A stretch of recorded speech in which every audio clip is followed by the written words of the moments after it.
할렐루야. 오늘도 주님과 함께하는 귀한 삶이 되시기를 바랍니다.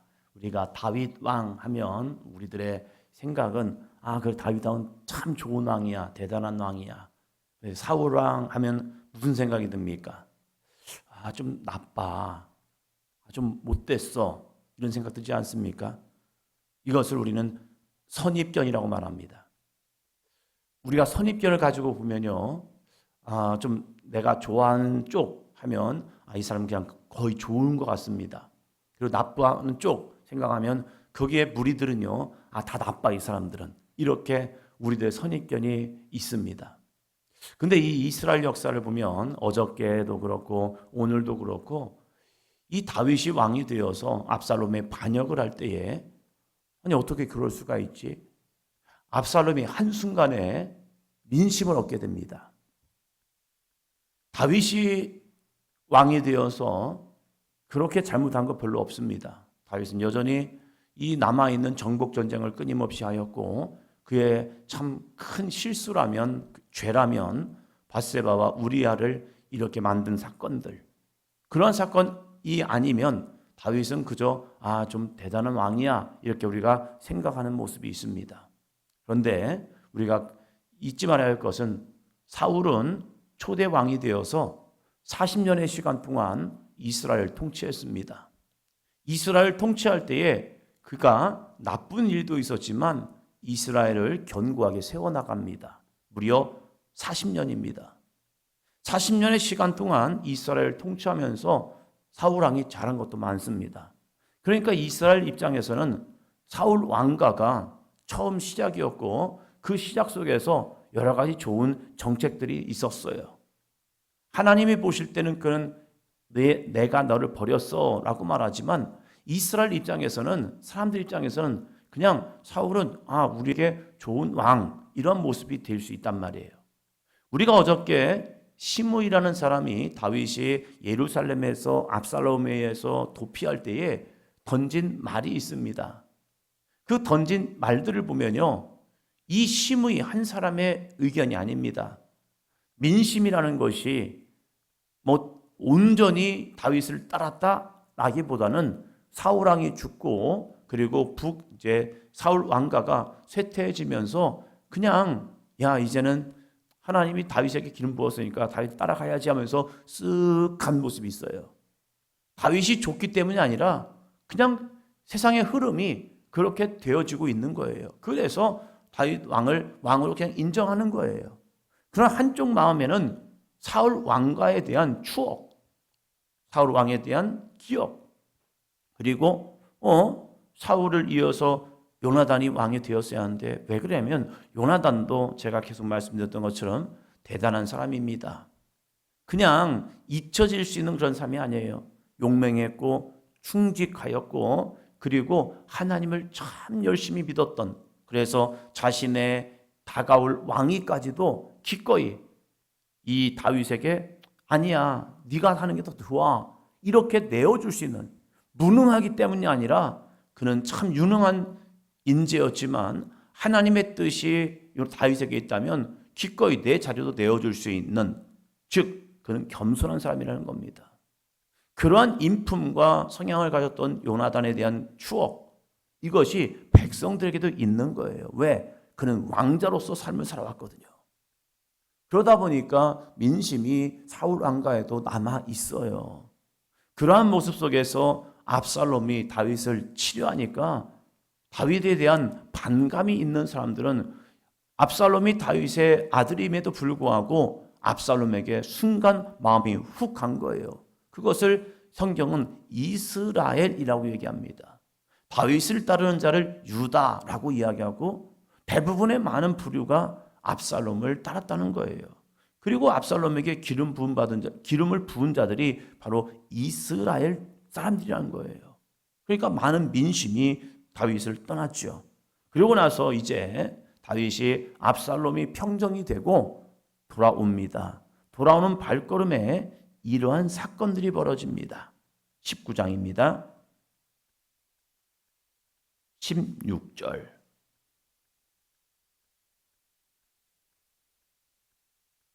19장 16절. 바후림에 있는 베냐민 사람 게라의 아들 시므이가 급히 유다 사람과 함께 다윗 왕을 맞으러 내려올 때에, 우리가 어저께 말씀을 드렸죠. 이 게라의 아들 시므이는 다윗이 가는 행렬 속에 돌을 던지고 먼지를 뿌리면서 저주를 한 겁니다. 엄청난 저주를 막 퍼부었어요. 그렇게 가는 이 다윗이 정말 겸손하게 그 저주의 소리 속에서도 격분하지 아니하고 요동치지 아니하고 칼을 들지 아니하고 겸손히 그것을 하나님의 음성으로, 하나님의 음성이 아니라면 하나님이 저 저주의 소리를 듣고 나를 회복하실 것이다 하면서 다윗의 너무나도 귀중한 영성, 기다림의 영성을 보여주는 겁니다. 내가 손을 들어 치는 것이 아니라 하나님이 때가 되면 치실 거야, 내버려둬라. 그리고 나는 저 저주의 소리를 통하여 더 낮아지기를 원한다.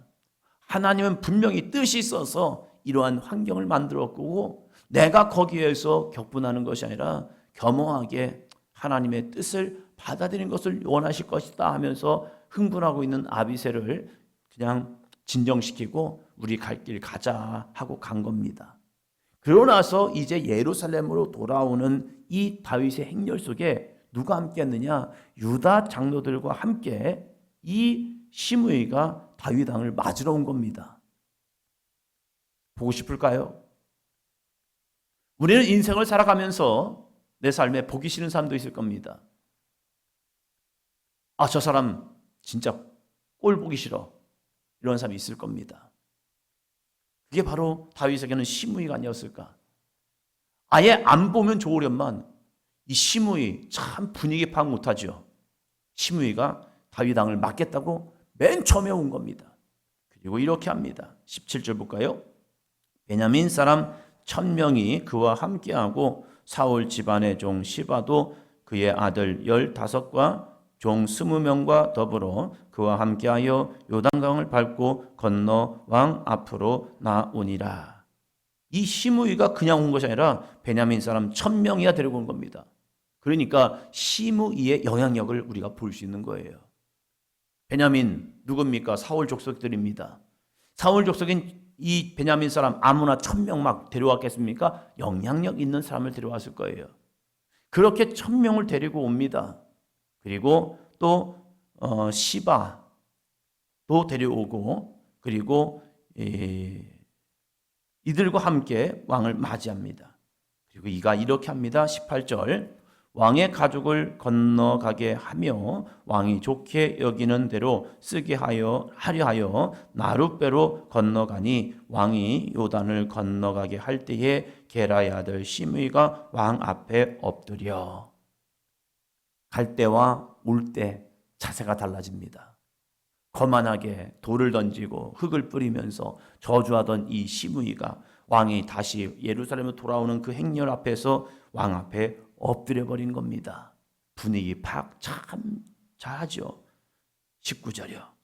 왕께 아뢰되 내 주여 원하건대 내게 죄를 돌리지 마옵소서. 내 주 왕께서 예루살렘에서 나오시던 날에 종의 패역한 일을 기억하지 마시오며 왕의 마음에 두지 마옵소서. 내게 죄를 돌리지 마옵소서. 제가 죄진자합니다.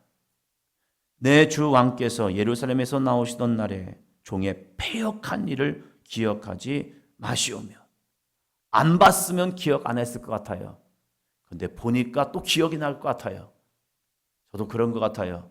그냥 잊혀지는 듯 했는데 또 만나면 또 생각나요.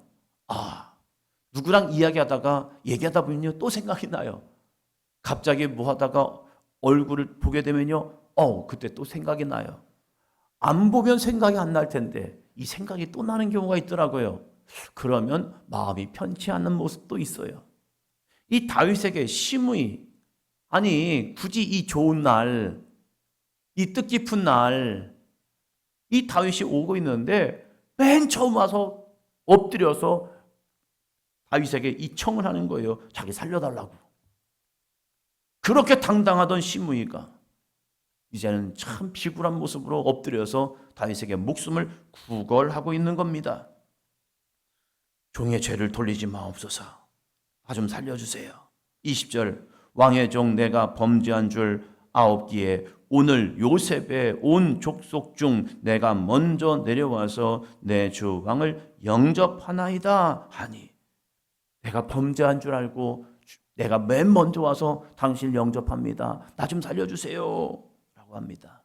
그때 또 아비새 이런 말합니다. 21절이요. 스루야의 아들 아비새가 대답하여 이르되 시므이가 여호와의 기름 부으신 자를 저주하였으니 그로 말미암아 죽어야 마땅하지 아니하리이까 하니라. 아비새가 이렇게 말합니다. 여호와의 기름 부음 받는 자를 저주한 거, 그거 못된 짓이죠.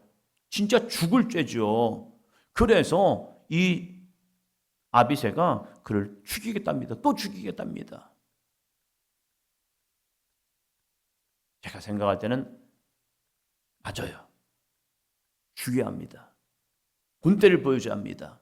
그래야 또 다른 반란이나 반역이 생기지 않을 것 같아요. 그래서 좀 강한 왕, 무서운 왕, 함부로 말하지 못하는 그러한 모습들을 만들어버리는 거 좋은 거죠. 여러분, 표현의 자유입니까? 이건 반역죄입니다. 자기의 감정을 표출한 것이 아니라 그건 죽을 짓 한 거예요. 그러면 죽어야 합니다. 그런데 다윗은요, 이렇게 이 문제를 해결해냅니다. 22절이요. 다윗이 이르되 스루야의 아들들아 내가 너희와 무슨 상관이 있기에 너희가 오늘 나의 원수가 되느냐. 오늘 어찌하여 사람을 죽이겠느냐. 내가 오늘 이스라엘의 왕이 된 것을 내가 알지 못하리요 하고. 스루야의 아들들아, 조카뻘이거든요. 자기 누이의 아들들이거든요.